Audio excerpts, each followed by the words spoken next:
ভিডিওটা একটু বড় হবে এবং উইথ ডিউ রেসপেক্ট আমরা সরকারের দৃষ্টি আকর্ষণ করব। একজন বাংলাদেশি হিসাবে আমার কাছে মনে হচ্ছে যে এই সিদ্ধান্তটা আসলে বাংলাদেশের রাজনৈতিক দলগুলোর সাথে জনগণের সাথে আলোচনা করে নেওয়া দরকার ছিল। ডক্টর মোহাম্মদ ইউনূস তিনি শান্তিতে নোবেল পেয়েছেন, তাই না?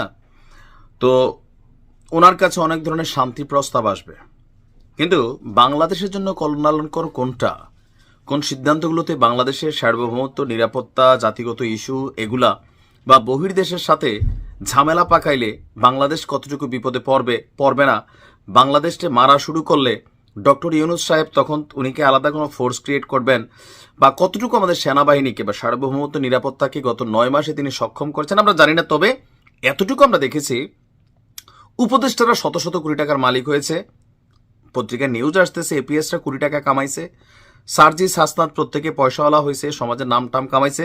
ডক্টর ইউনূস সাহেব নিজেও ভালো একটা অবস্থানে গেছেন, ওনার মামলা ঝরে গেছে পানির মতন, 666 কোটি টাকা সম্ভবত তিনি ক্ষমা পেয়ে গেছেন। গ্রামীণ ব্যাংক আগামী 2-4-5 বছরের জন্য সরকারের হস্তক্ষেপ থেকে বাহিরে চলে গেছে। বাট বাংলাদেশ নামক এই ভূখণ্ডে গত 9 মাসে আসলে কি এমন উল্লেখযোগ্য সংস্কার কি হয়ে গেছে আমি জানি না। তবে এখন ওনারা যে সিদ্ধান্তটা নিছেন এটা আমার মতে এটা একটা রং সিদ্ধান্ত হবে। শুধু আমার না, নিরাপত্তা বিশ্লেষকরা বলছেন এটা রং সিদ্ধান্ত হবে।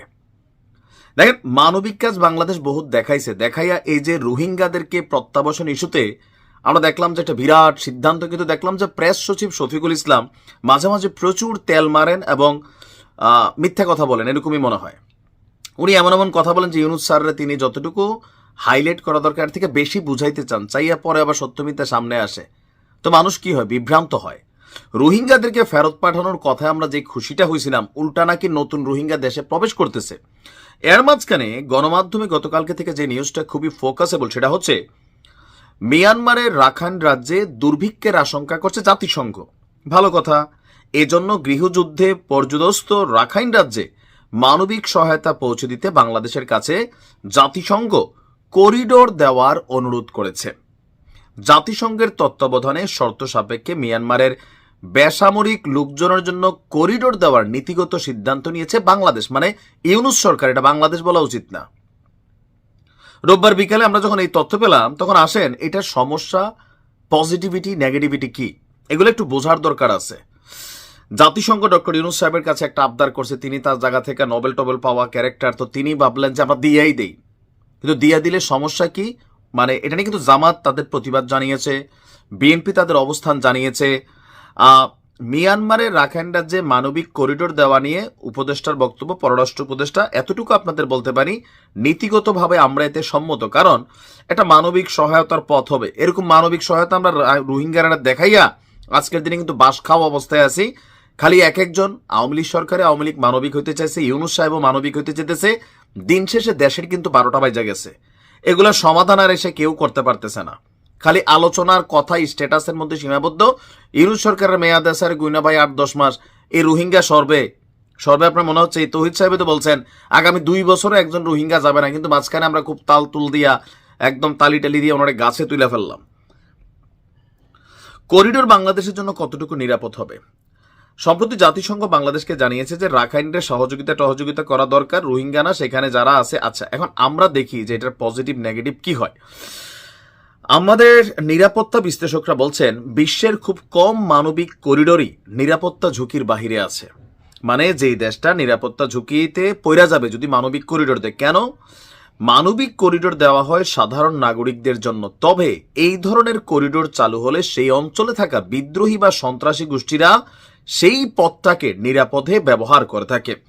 নিরাপত্তা বিশ্লেষকরা বলছেন বাংলাদেশ করিডোরটিকে মানবিক ক্ষেত্রে ত্রাণ পাঠানোর জন্য চিহ্নিত করলেও বাংলাদেশের ভেতর দিয়ে মিয়ানমার এবং রাখাইনের মধ্যে বা আমাদের দেশের মধ্যে যে করিডোরটা, প্যাসেজটা, একটা রাস্তা দেওয়া হবে সেটা ঝুঁকিপূর্ণ। কেন?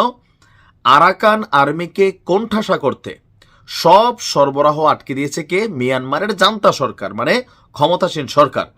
এখন বাংলাদেশ হয়ে যে ত্রাণ যাবে তা রাখাইনের বেসামরিক নাগরিকদের কাছে পৌঁছাবে নাকি আরাকান আর্মি সেগুলোকে দখলে নেবে, তার নিশ্চয়তা কে দিবে?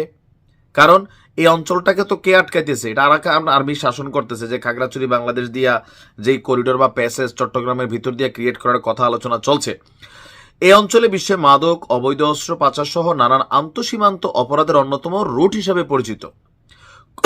করিডোর দিলে মাদক বা অবৈধ অস্ত্র বাংলাদেশে প্রবেশের আশঙ্কা তৈরি হবে।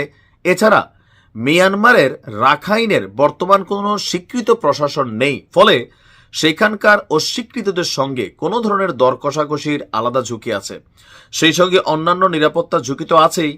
মানবিক করিডোর পেতে শুধু বাংলাদেশের উপর নির্ভর না করে প্রতিবেশী অন্যান্য দেশেরও সম্ভাবনা নিয়ে খোঁজ করা দরকার ছিল জাতিসংঘের। কিন্তু প্রতিবেশী অন্যান্য দেশকে ভারত জীবনও তো ভাই রাজি হবে না। কেন রাজি হবে না? কারণ এই জিনিসটা ঝামেলা। আমি এখানে আপনাদের একটু তথ্য দিচ্ছি যে কেন বিএনপি এটা নিয়ে আসলে তারা তাদের অবস্থান প্রকাশ করছে, বা কেন মির্জা ফখরুল ইসলাম একটু ক্ষোভ প্রকাশ করছেন।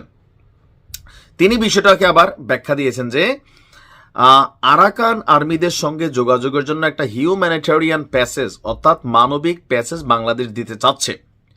এখন আমাদের বাংলাদেশের চিটাগাং দিয়ে যাওয়া যাবে, ওখানে গিয়ে যোগাযোগ করা যাবে, আর এখন যোগাযোগ করার জন্য তারা এই প্যাসেজটা দিচ্ছে। তিনি আবার বুঝাইয়া বলছেন যে গাজায় যুদ্ধ হচ্ছে না, গাজায় কি করতেছে? ইসরায়েল বোমা ফেলাচ্ছে, তাই না? ওখানে তো কেউ যেতে পারে না। জাতিসংঘ থেকে খাবার ওষুধ এগুলো পাঠাতে হলে জর্ডান অথবা মিশর থেকে রাস্তা তৈরি করে ওই দিক দিয়ে খাবার এবং ওষুধ গাজায় পাঠানো হচ্ছে। এটা মানবিক কারণে হচ্ছে। তো বাংলাদেশে এই ধরনের যদি দিতে চায় তাহলে সার্বভৌমত্ব, ভবিষ্যতে বিশৃঙ্খলা, স্থিতিশীলতা অনেক কিছুই এখানে হুমকির মুখে পড়বে। সরকারের উচিত ছিল, দায়িত্ব ছিল একটা নিয়ে সব রাজনৈতিক দলের সঙ্গে কথা বলা। এটা কথা না বলে তারা এককভাবে সিদ্ধান্ত নিয়েছে। আর মানুষকে সাহায্য করার ব্যাপারে বিএনপি বলছে আমাদের আপত্তি নেই, তবে এটা আমাদের নিরাপত্তা ইস্যু এখানে জড়িত। আমিও মনে করি নিরাপত্তা ইস্যু জড়িত, কারণ এখন মিয়ানমার বা আরাকান আর্মিদের যে যুদ্ধটা, এটার মধ্যে আমরা কোথাও না কোথাও একটু কানেক্ট হয়ে যাচ্ছি আমার মনে হয়। এখন ডক্টর মোহাম্মদ ইউনূস তিনি কয়েকদিন আগে বললেন যে উমুক টুমুকের সাথে কথা বইলা ভাই রোহিঙ্গাদের 1 লক্ষ না 2 লক্ষ সরাই নিবে। এর পরের দিনে দেখলাম আর একটা খবর যে আগামী 2 বছরও নাকি একজন যাবে না। আবার নতুন করে অলরেডি রোহিঙ্গাদের ঢল নাকি ঢুকছে, গণমাধ্যমে আসছে। ফুটেজটা আসলে একটা নিউজ করবো যে নতুন করে রোহিঙ্গা বাংলাদেশে ঢুকতেছে। বের করা তো দূরের কথা, এর মাঝখানে বাংলাদেশের ভিতর দিয়ে ভাই দরকার কি? মিয়ানমারে যদি এত জাতিসংঘের মহাব্বত থাকে, জাতিসংঘ সেনাবাহিনী পাঠাক, জাতিসংঘ মিয়ানমারে কন্ট্রোল করুক, পারে না বাংলাদেশের উপরে। এখন ডক্টর মোহাম্মদ ইউনূস নোবেল পাইছেন, মান সম্মানের সাথে একটা জড়িত, আরো মহান তিনি প্রমাণ হবেন। ভাই দেশের জন্য একটু করেন ইউনূস কাকা, মানে দেশের জনগণের জন্য 8-9 মাসে ওই রকম বড় কোনো পদক্ষেপ আমি তো প্রথমেই বললাম আমরা দেখি নাই। ছাত্র উপদেষ্টারা পয়সার মালিক হয়েছে এগুলোই শুনতেছি, সমন্বয়করা এখানে কোটি কোটি টাকার মালিক হচ্ছে এগুলোই শুনতেছি, কিন্তু রাষ্ট্র হিসেবে বাংলাদেশ কি পাচ্ছে এখানে? আমি এই জিনিসটা আদৌ সংস্কার কমিশনগুলা কি করতেছে, মানে মানুষের কাছে বিষয়গুলো নিয়ে রহস্য বাড়তেছে।